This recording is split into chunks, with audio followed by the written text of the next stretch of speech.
Bantaa itaa kabachiis dambii magaalaa Finfinnee dhaabbilee magaalichaa raawwii olaanaa galmeessuun badhaafaman keessaa tokko ta'uu raawwii galmeessee kanarra deebiin qoratuun kallattii gara fuula duraa irratti qaamolee dhimmi ilaallatu waliin mari'ateera. Bantaa itichaa hundeeffame isaarraa jalqabee raawwii olaanaa galmeessaa turuu kan yaadachiisan gaggeessaa olaanaa abbaa taayitaa kabachiis dambii magaalaa Finfinnee Kumalaa Zarihuun Tafarraa bu'aa walduraa duuba argamaa jiruu fi qindoominni hawaasaaf hojjettoota abbaa taayitichaa guddataa dhufuu isaati jedhan. Bantaa itaa kun hanqinootaa fi ciminoota jiran yeroo yerootti qorataa turuu kan himan Kumalaa Zarihuun kun ammoo bara baajataa 2018 raawwii olaanaa akka galmeessinuu fi nu gargaareera jedhan.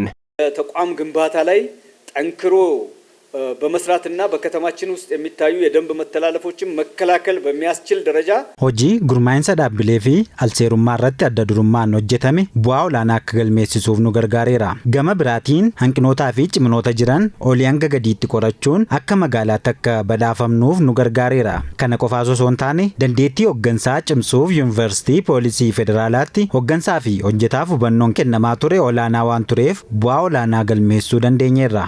Barabaajataa 2019 illee raawwii waggoota lamaan daran galmeessin irra deebiin galmeessuuf qophii olaanaa taasisaa jiraatu hubachiisan Kumalaa Zarihuun barabaajataa 2019 hojii to'annoo hordoffii taasifamu kamiyyuu keessatti teekinooloojii taasisuuf hojjetamaa jiraatu illee dubbataniiru. ተቋማችንን የቴክኖሎጂና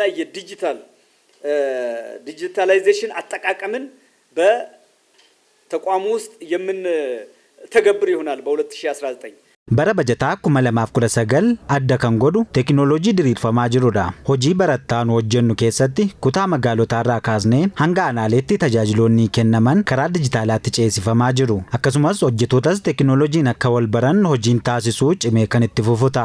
Hanqinootaa fi ciminoota turan adda baasneerra waan ta'eef bara ittaanutti rakkooleen turan kan furamanii fi ciminoonni turan immoo akka itti fufaniifis ni hojjetama. Hojjettoonni fi hooggantoonni abbaa taayitichaa sadarkaan jiran bara baajataa 2019 ganootaa fi ciminoota bara 2018 adda baasuun kan waggoota daranii caalaa middaan galuu fi kutannoo qannaa jedhan.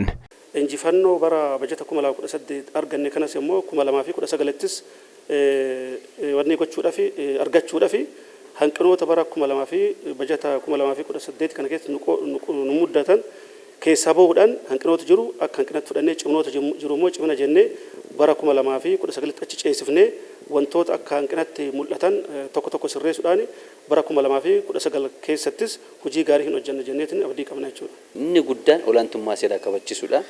Gara fuulduraatti baajata 2019 keessattis olaantummaa seeraa kabachiisuudhaan uummanni magaalaa Finfinnee keessa jiraatu karaa nagaa akka deemuudhaan qabeenyi uummataaf qabeenyi mootummaa kan ta'e lafti seera qabeessummaatiin kaayyoo eegameef akka ooluudhaaf dambe maskabbariin hojii guddaa hojjeta. Kan bara darbe hojjenne caalmaatti hojjenne magaalli keenya magaalaa qulqulluu mijattuu jiraattota isheetiif mijattuu taatee fi hawwattuu taate akkasumas qaamota biraatiif illee yookiin Afrikaadhaaf fakkeenya magaalaa taate uumuu keessatti gahee keenya baachuutu nurra jira kan jedhudha kan qabu.